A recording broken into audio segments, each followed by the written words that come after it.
How did you come to be the choral director at Plum? Well, I was doing a project with the Pittsburgh Symphony called the Pops Chorale that was sort of a brainchild of Marvin Hamlish and Robert Page from Carnegie Mellon. Mm-hmm. While I was down there, I had auditioned for some solos, which was a really big deal for me. I auditioned against guys from colleges all over the place, and I ended up getting one of them. So while I was singing and doing that show, I think it ran like 4 nights, a big Broadway extravaganza that featured a lot of college students. While I was doing that, one of the evenings when I was rehearsing, the assistant conductor of the Mendelssohn Choir approached me and said, "Hey, are you student teaching soon?" And I said, "Well, yes, I'm student teaching next semester." He said, "Well, I'm at Plum High School. I'd love to have you." So his name was Dan Tobin. So I asked Slippery Rock if I could, and they said, "Well, that's too far." And I said, "But this guy's the assistant conductor of the Mendelssohn Choir, special projects with the Pittsburgh Symphony," and they okayed it, and I came here as a student teacher. So I student taught. I graduated in December, and by January I was teaching at Bethel Park High School, and the director here was leaving, so I applied, and I came back, and I still knew some of the students that I had student taught. Yeah. So it was nice. It was awesome. A nice experience.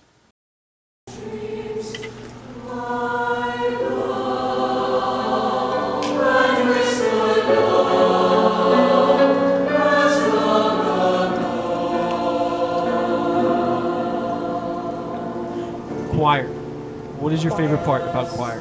And it could be musical, it can be anything. There are so many good parts about choir. It's my favorite time of the day. I'm pretty sure anybody in chamber or ladies could say that, because it's such a good break to just be able to release your emotions and express yourself through music. Because if you're having a really stressful day and you get to go and work on a piece, and it's just really freeing.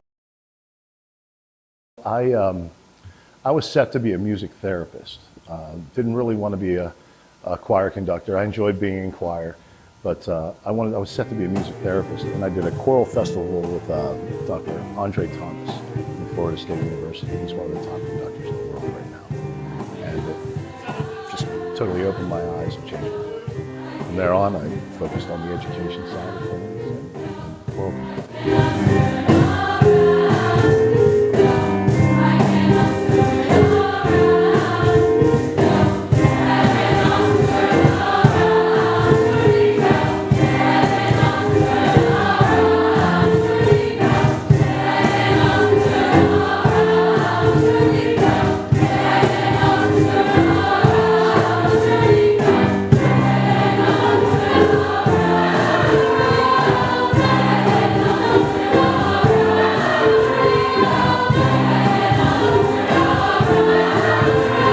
What does music mean to you, Mr. Bliss?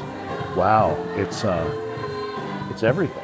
It's such a part of my life. It's when it's your job and your hobby, it means a lot to you. You know, so it's my livelihood and my passion at the same time. Awesome. That's what it means.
What do you think in college, Penn State?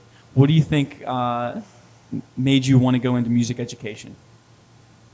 Well, that's a decision that kind of started before Penn State. And to be honest, I was set to pursue the engineering path. It's really interesting. I don't know if I ever told you guys this story. It's kind of like a neat story. So I had really good grades in high school. And so I was applying for engineering schools, but I was also taking auditions for music school. And I got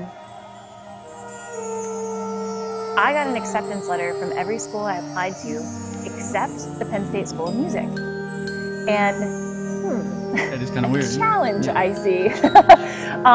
It was kind of weird, and what ended up happening was I was planning to take the engineering path, and during my first semester, I took engineering classes and I took a full course load of music classes. So it was a lot of work. It was an overwhelming amount of work. And so throughout the course of that semester, though, I found the music school to be my home, and I found the College of Engineering to be kind of dry. And that's not, for everybody, but that's how I felt. And so I just kind of took the path. I discontinued the engineering track. I continued down the music track. And it was just something that I couldn't live without. And within music, I couldn't see myself performing for the rest of my life. That wasn't really where my passion was, as much as being involved, in the trenches, teaching, digging in, and experiencing, all of this with you guys. Like, there was no question ever as to, I've always really liked teaching and, leading in that capacity. So, Awesome. yeah.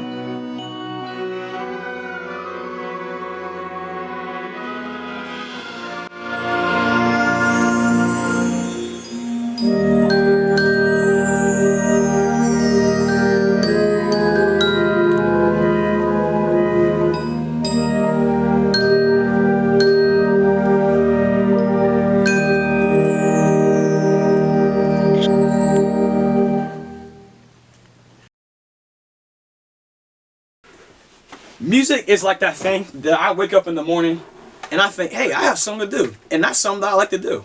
And that's something that I would like to get better at and, progress through my life doing, you know what I mean? Like, I have all of this crap, but it wouldn't be here if it wasn't for me choosing music. And truly, I am grateful for the things that I've done and, like, the people that I've grown up with playing through music. Really, music is, what I just said earlier, food to a homeless man. Like, What does music mean to you?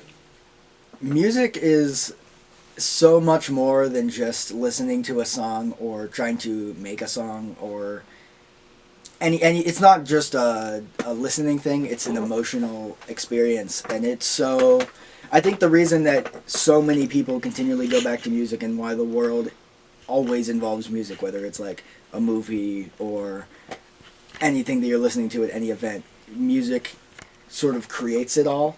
And I think that's just because it's such a universal language. It's it's really something that connects everybody together in a way that nothing else can. What's your favorite part about Plum High School's band? Um, Music department in general, I guess.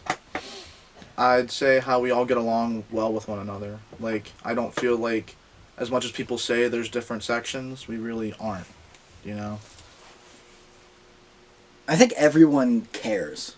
It's really a family, even though we sort of isolate ourselves between like band, chorus, and orchestra. I think we all really work really hard and mesh really well together, especially during the musical time. It's just all like culminates and it's amazing. Music gains its meaning based on the friendships that I build and the relationships, not only with like The people that you meet, the people that you yeah. end up So like knowing over the through it, past yeah. few years, me and Noah, we've become real super Best tight. buddies, yeah, you know what I mean? Probably Like, for life. Like it's really hard to. we out here. I really do honestly give the music department credit for this, and at the root of it, I mean, music is what brought us all together. What does music mean to you, Mrs. Lay? It's a loaded question. That's a tough question, because it is complex.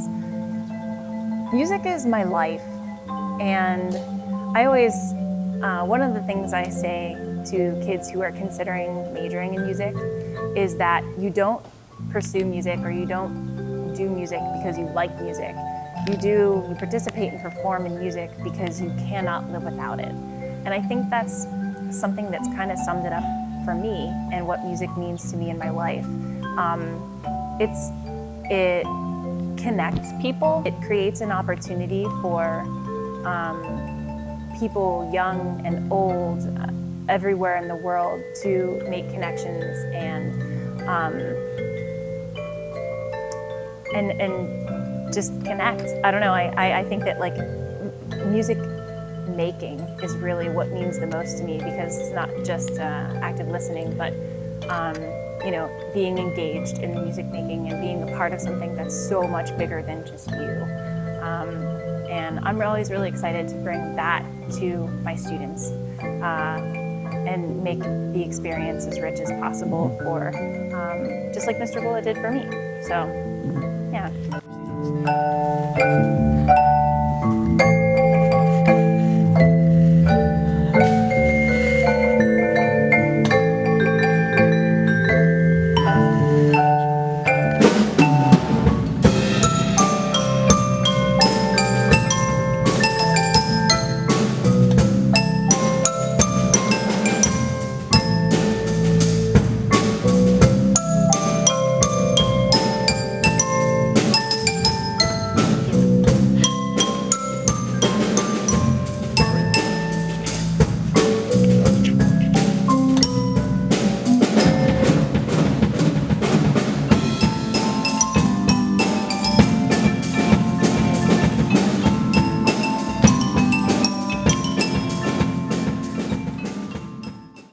Your favorite jazz piece of all time?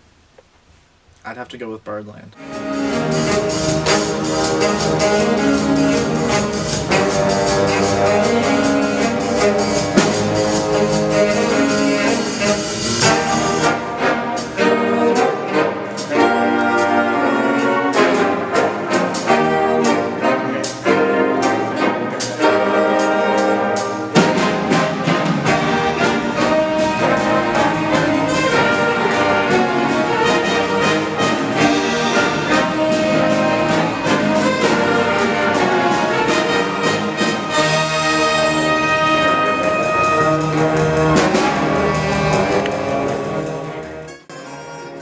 What do you think is your favorite part, Mrs. Loy, about being a band director? My favorite part about being a band director is really just that I love everything about band. Since 9th grade, so, oh my goodness, almost 20 years, band has been in my life. And since I started with band in 9th grade,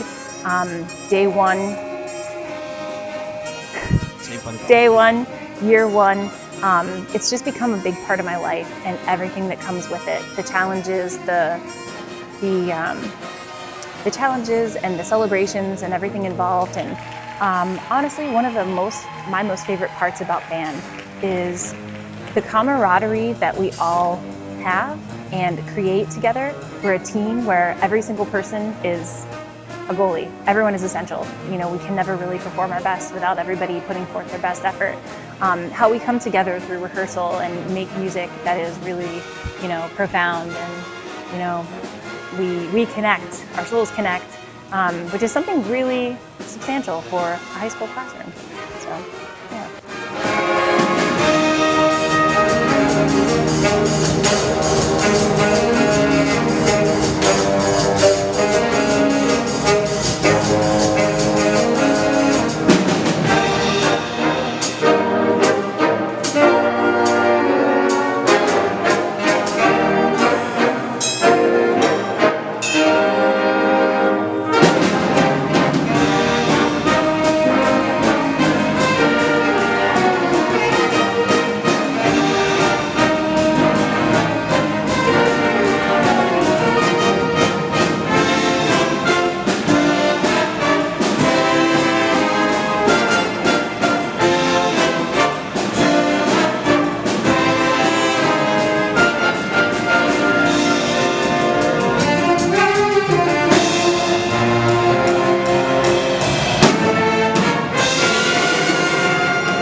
Why music education?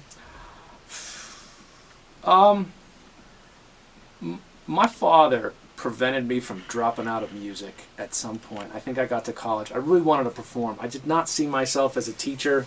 I did not think that that's what I wanted to do or that's what I even could do.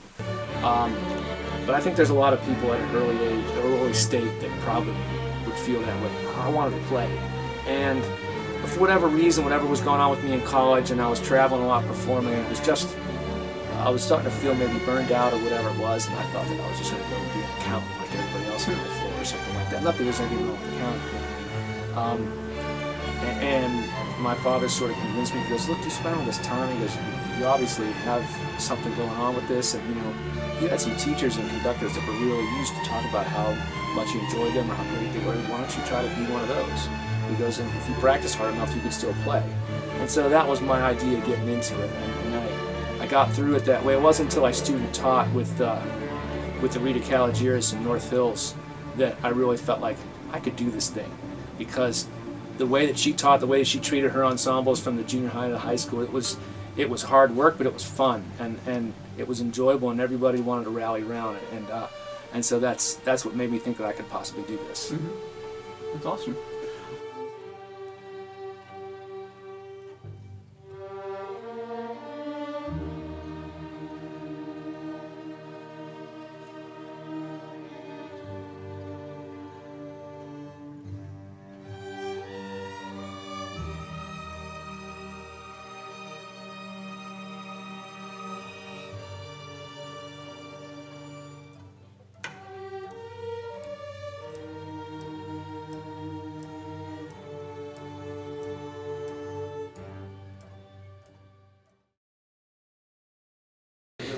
It means a lot to me. Seriously, everything you've done. Thank you. You guys have really been in there. You stepped in to be principal second the first time we went to Williamsburg, is that right? Yeah. Okay. I remember that. No. I mean, do you guys know that I didn't think that was going to happen. We had been to contests numerous times since I'd been at the high school, and never, always got close, and then started getting farther and farther. It was like it was going the wrong direction. Like the last time we'd gone to Disney, it was just really just not what anybody was trying to do. And I was just so, I had told myself, you know what, that's not going to define your career, that's not going to define your teaching, what you do every day, and if you're being successful here, because we're not going to be Fox Chapel, we're not going to be one of those places, okay? And I think I went about things differently, and because I wanted you guys to enjoy what you're doing, because it should be fun. Like this last piece, we should have fun. You know what I mean? And who knows when the next time we get to play that piece again, or who knows when you guys will get to play in a group this big again with your contemporaries. It's never that much fun when you're a professional. It's just not the same. It's just not the same. Do you know what I mean? And so it should be fun. You should enjoy performing, and it gives you a chance to do something. Whatever's going on out there, whoever's vaping and playing a video game and doing that, you're doing something good. Sorry. I'm sorry to so rudely interrupt, but the seniors of this year would like to give Mr. Bronkheiser some presents and really give back to him, because he's gave us 4 wonderful years of learning. So, seniors, get the presents. And feel free to stand up and join me. Wonderful music tonight, huh? Music is the opposite of suffering, and that's what it's always been to me. It's sort of if everything in life has an opposite, if everything's polar, then music and human suffering are two completely different things for me. I know that sounds a little bit grand, but that's just the way I've always looked at it. Your favorite moment from anything in regarding music, basically. Jesus, that's a big one, Cole. Can I give a couple? Yeah, sure. Yeah, okay. Opening night of The Wizard of Oz, I did the Lion King joke, and I laid there and I waved my arms around, and I got the audience was just roaring at me. Like it was so good. It was such an amazing feeling. And I remember looking up, and it was the first time and the only time I ever broke character on stage. I looked out at the audience and I just laughed with them. So that was, and then I got back up. So that 2 seconds there of kind of just losing myself and what the audience was feeling was probably one of my favorite times. I mean, there have been other times just like the last note of any piece in orchestra, you just you set the bow back down. I mean, there's so many good moments, but that would have to be one that stands out, at least in recent memory.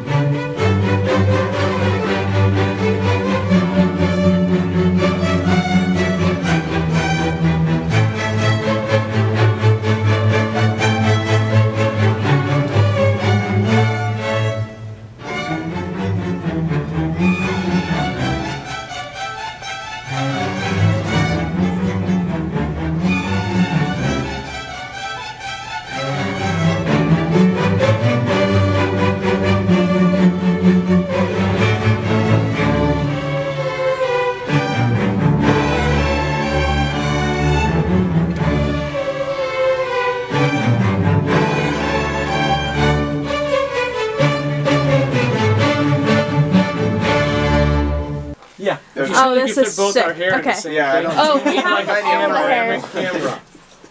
This is great. You're good. This is a before and after hair shot. I like the interviews, like when you hear musicians talk about music or talk about what it is for them, like, and what they've done in their careers or whatever. It's interesting because it crosses over. Like no matter what the genre, if they're jazzers or whatever. Sometimes jazzers just say it with a cooler phrase than other people. Jazzers. Yeah, you know what I mean? They just say it like, bands come and go. You got to keep on playing. You know what I mean? Or different stuff like that. Or, conductors always sound better when they speak with an English accent and possibly when they don't talk at all. So that's why they always get the European guys, no, make a nice. And you just take something and yeah, sure, I just did what he said.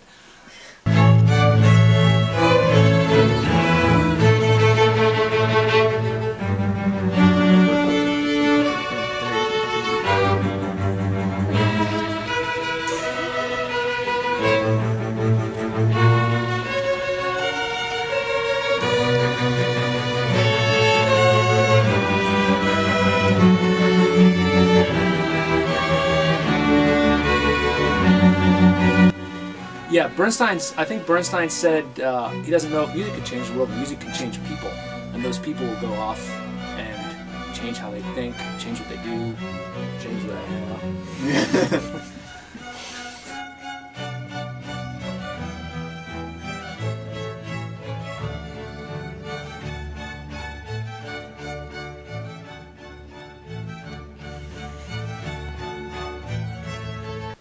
Music has been my sometimes only but best opportunity from when I was maybe 16 or so.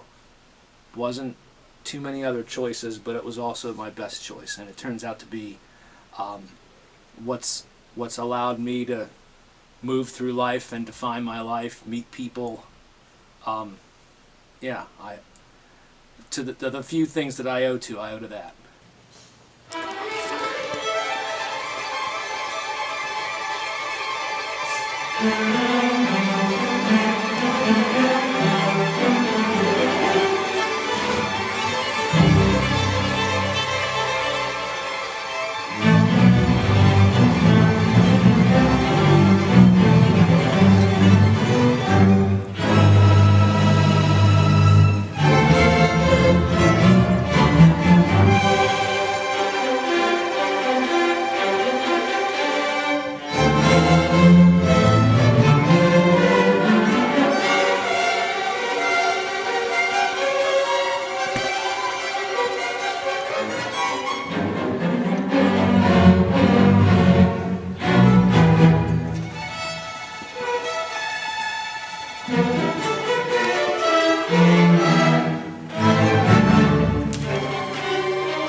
personality around like music too. I think it's a lot more human than people really make it out to be. You know, oh, that EDM song is great, but like, you know, what about the personality of the people behind it? Because I think, in a way, it's the most personal art. Like, it's really hard. I think it's harder to separate art from artist when you're a musician. You know, you're pouring your lyrics and your emotion into what you're creating. You and your music are just entirely intertwined. You can't separate them. So. Yeah, good. I agree. Yeah, what he said. I agree with that. I'm not really sure what to say to that. That was awesome.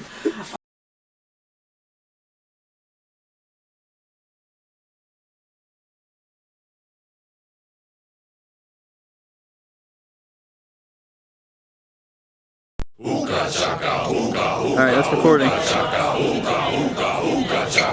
Testing. How you recording? Right now I am. So yeah, this can go in the making of. We're gonna do a making of documentary. Making of. Deep inside of me, girl, you just don't realize what you do to me. Okay, When you hold me I'm gonna go in your arms get so everyone. tight, Okay, you go let around. me know Put this on making of. What if people don't like being on camera?